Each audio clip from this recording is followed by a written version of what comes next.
When will you save me, Los Angeles? When will you save me, Los Angeles? When will you save me, Los Angeles? I'm never coming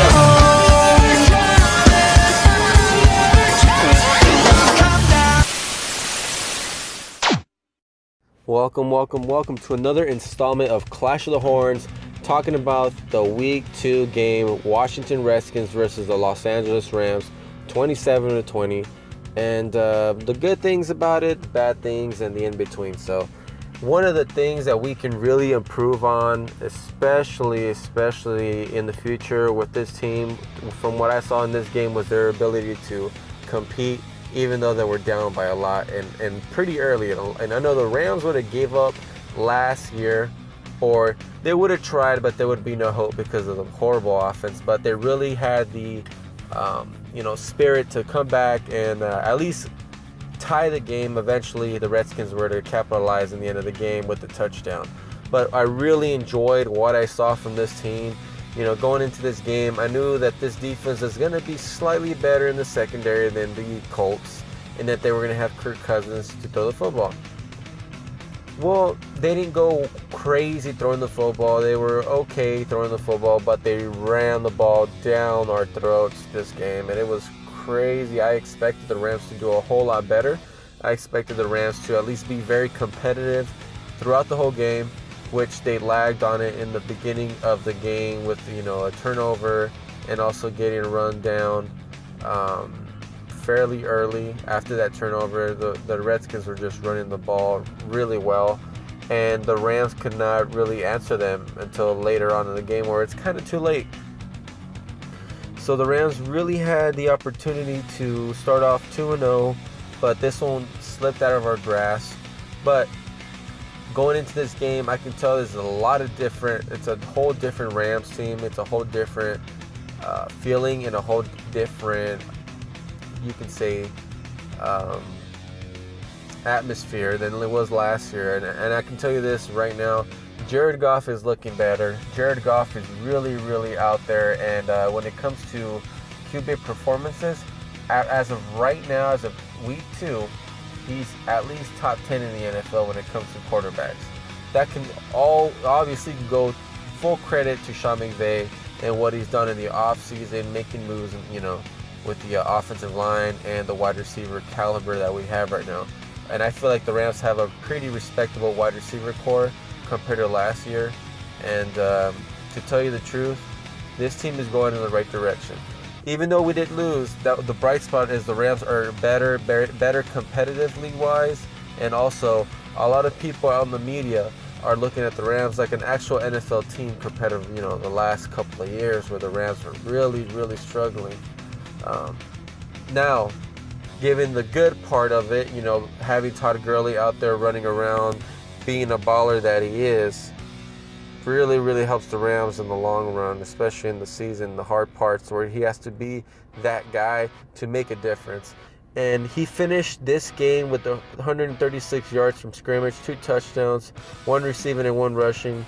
Gurley recorded 16 carries for 88 yards. That's 5.5 yards per carry, which has been a big improvement compared to last week and also the year prior. 5.5 yards per carry is fairly good, and 3 receptions for 48 yards. So Gurley's looking like the Gurley that you saw of 2015 as of right now, and a lot of people are speculating that he might have 1,000 yards plus rushing the way that's headed right now, and also 8 touchdowns. So it's looking pretty good for Todd Gurley. I wouldn't doubt the fact that he might have more touchdowns than 8 because of the really close, 5-yard runs near the end, the red zone. So, and then he's really good at those. But the thing is actually, like, when he's in the middle of the field, it's hard for him to break out a big play unless it's a passing play. So, running the football is not looking very good, even though we had a pretty good game this time. 5.5 yards is fairly a really good stat, but most of his yards are coming because we're opening up the passing game and we're making teams really respect the passing game compared to last year, and that has to go with, Jared Goff, because he's looking very good under Sean McVay's offense.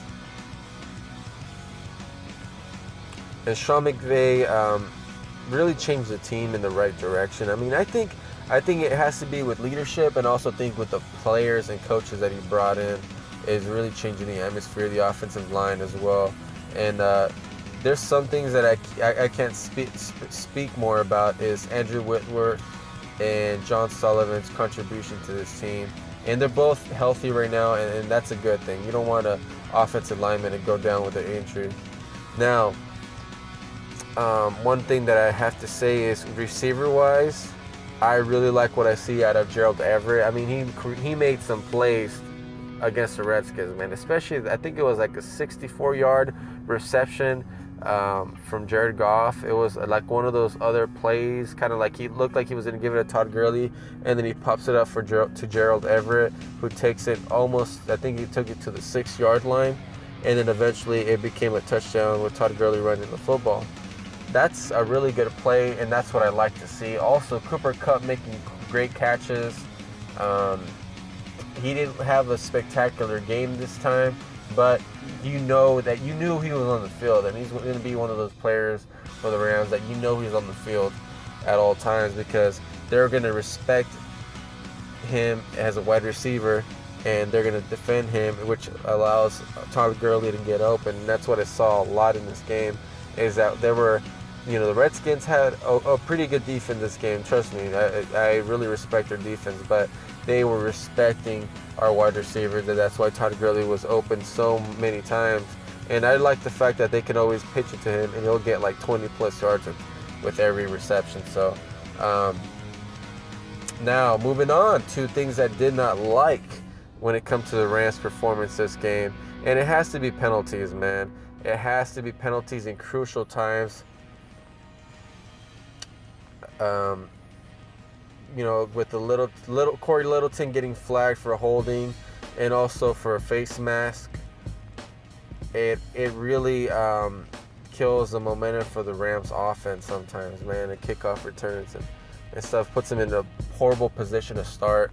And there was at one point the Rams went to like the 2nd-yard line, and then eventually they had to punt it over on downs.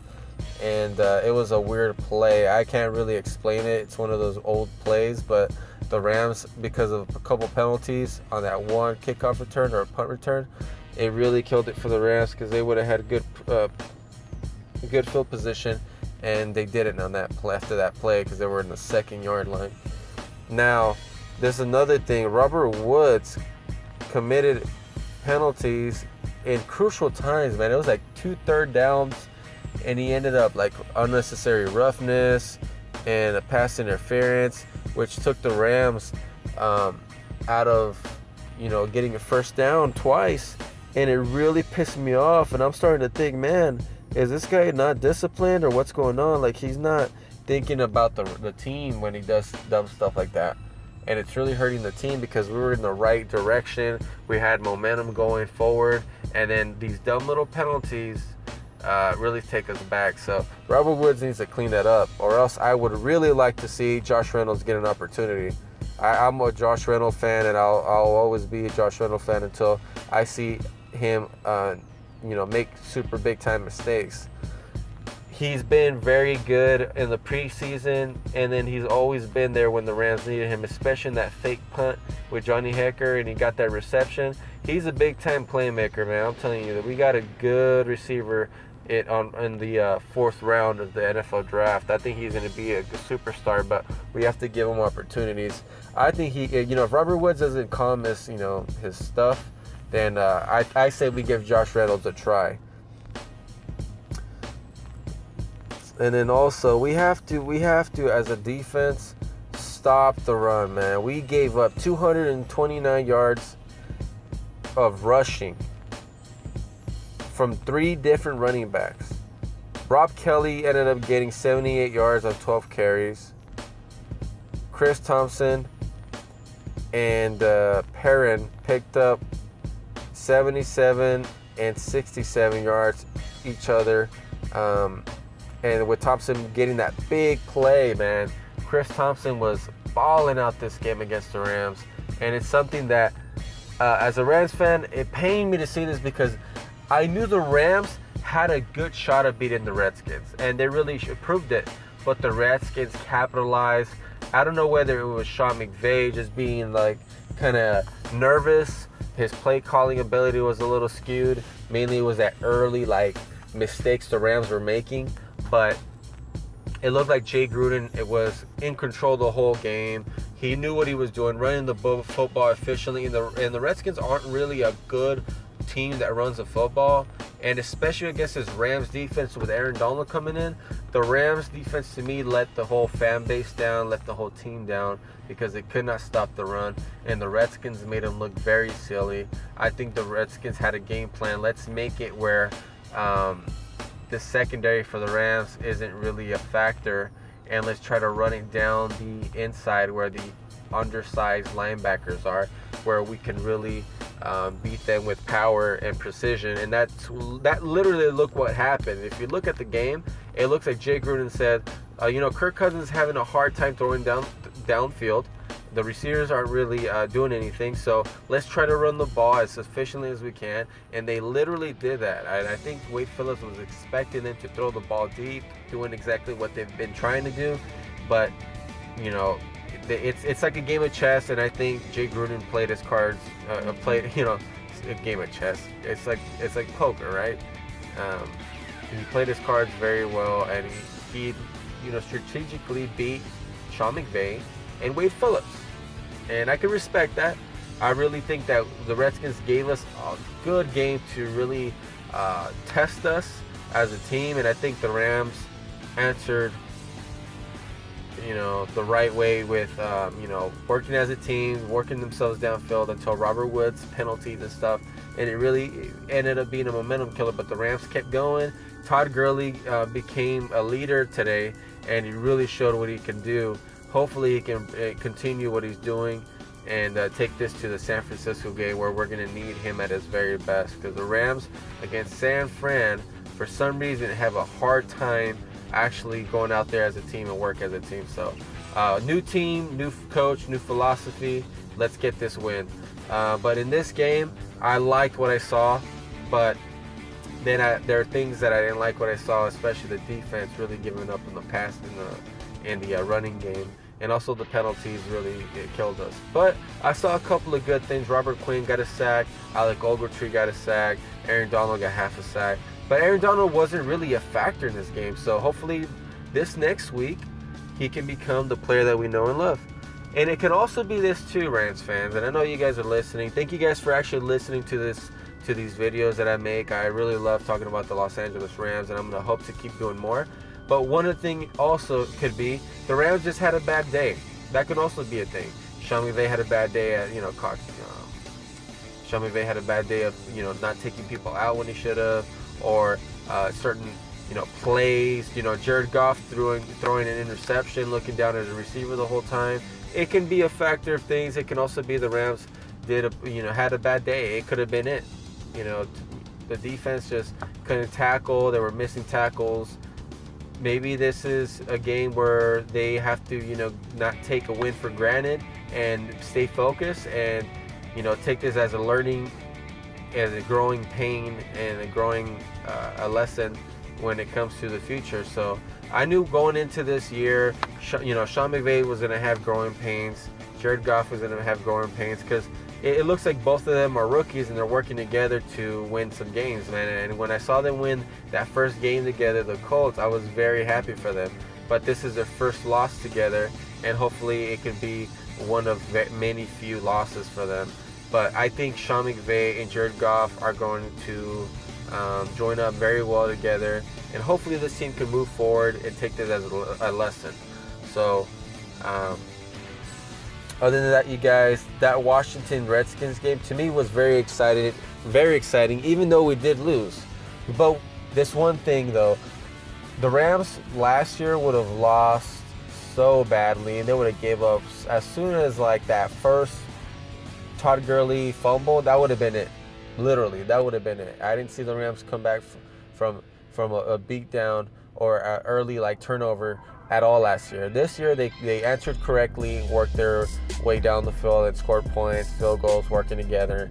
And even though the Redskins got that turnover, they had to settle for a field goal. So there's things like that you like to see, and then things like that you don't like to see, especially running 224 yards on the Rams. But hey, it could be a bad day, or it could be that we just got outperformed, out strategized. So we got to see what we can do with this team. But this team is looking, we're 1-1, and we look like in the right direction. You look at the NFC West right now. The NFC West has the Seattle Seahawks, who barely scored one touchdown in 2 weeks, and that was against the Niners to win the game. And that was late in the game. That's because their offensive line is struggling big time, and Russell Wilson cannot score points and can barely they have to settle for field goals. Then you have the Arizona Cardinals, who are one of the oldest teams in the NFL with their roster. Also, they struggled against the Colts to win that game, and they had to go to overtime and win that game, and they lost to the Lions. Then they have the Rams, who beat the crap out of the Colts, and then they barely lost to the Redskins. And it can be also many things, obviously mistakes, things happen, but they barely lost to the Redskins. Then you have the Niners, who have not scored a touchdown and also have not won a game, and we have them next. So I think in the NFC West, the Rams have a good chance this year to compete and actually try to win the NFC West, or try to get in a playoff spot with the team that we have right now. We just have to come together as a group, and really, as also coaches, have to do a better job of having a game plan for this team, for that particular opponent. And it's all about having a strategy against every single opponent. It worked out great for the Colts. It didn't work out so great for the Redskins. So hopefully we can make it work against the Niners, who are really struggling on all aspects of the football, and we have to get this win. So thank you guys for listening. I would talk about the Niners. Actually, you know what? Meanwhile, I'm already here. Might as well talk about that game. The Niners are bad, and the Rams have to win this game. The Niners are literally one of the worst teams in the NFL. I put them next to the Jets. I put them next to the Colts. I put them next to the Browns. And then I have the Niners. I put them all in that same category. And to me, they have not improved much. Their defense is okay, I guess, but because they held the Seattle Seahawks to 13 points, and they ended up scoring like 10 or 9 points. Then they got destroyed by the Panthers. Now they play the Rams, and I think the Rams need to really take it to the Niners this game. I think we have the offense capability and also the defense, but we have to game plan efficiently. On paper, the Rams are the better team. You have the Niners, so the only thing they have going for them is the run. I would not take out the fact that Wade Phillips might actually just literally plan for the run, stack eight people in the box, and have Brian Hoyer try to beat him in the air. Brian Hoyer is the quarterback for the 49ers. He's literally their quarterback. That's their starting quarterback, and he has been terrible. Then you have the Rams, who can score points. They're a different team from last year. The Niners might think they're playing the same team, but they're playing a whole different team, whole different offense, upgraded offense. And then they have a defense who needs to gel well together, and they have to pick apart this Niners offense. I think they can do it, but the Rams have to prove me wrong, because the Rams have been beaten by the Niners their last 3 times they played each other. 3 times they played the Niners, and the Rams have lost. So we need to make sure, and Sean McVay needs to make sure, he game plans the right way against this team. We know Brian Hoyer is a quarterback. You know their wide receivers are suspect already. Their offense is suspect, except Carlos Hyde. We need to take Carlos Hyde out of the game and force him to beat us. If we can do that, we can win this game. And that's simple, just being having a strategy to stop Carlos Hyde, whatever way that we can. If we can't stop Carlos Hyde, then we're not going to win. if we have the the defensive line rushing with the people that we have, he's eventually gonna have to throw, and we're gonna have to make him make mistakes. If the Rams lose this game, they will literally already be out of contention for the playoffs. I don't care if they end up beating the Cowboys after this. The Rams, if they can't beat the Niners, that is an embarrassment. And I'm sorry to say that. And the Niners are at their worst. Like, we should have last year, we should have swept them, and then this year we should sweep them. On paper, they are the worst that they have been in many years. So we need to make sure we beat the Niners. I honestly don't want to hear any excuses from this team if they end up losing to them, because they will literally deserve what they got from whether or not, planning it or executing, because this Niners team is not that good. It's not good at all. They're literally, I consider them the third or fourth worst team in the NFL this year so far. Whether that becomes their roster, if you guys want to compare rosters to the Rams and Niners, whether that's coaching staff or whatever, Kyle Shanahan is not doing a good job to put the Niners in positions to win games. And that happens to be because of Brian Hoyer as their quarterback. The Rams look better on tape, on paper, and if they don't win this game, then that's a big time question mark. But I have a lot of proof. I have a lot of trust in them. I think Todd Gurley can win this game. I think if they stack the box against Todd Gurley, that's fine. We can throw it to receivers, and hopefully he can use Sammy Watkins, who he has in his possession, to spread the field around and make the Niners work for it. Make them, if they can contain Todd Gurley or they want, have Jared Goff throw the football. Have him throw the football. There will be a receiver open if they do that. And now that we have better receivers, they should be game planning on which receiver is going to get targets, and have Sean McVay put plays out there that can maximize the potential of this wide receiver core, and have Sammy Watkins out there for a deep ball, Josh Reynolds for a deep ball, Cooper Kupp and Robert Woods in those intermediate routes and stuff. I would really like to see that. I mean, I think Sean McVay's smart enough to do that, and I think we will get this win. So I will see you guys after the 49er game, because I have a lot of time until the next game, and I'll be making more videos. So, breathtaking. I shall call him Mini-Me.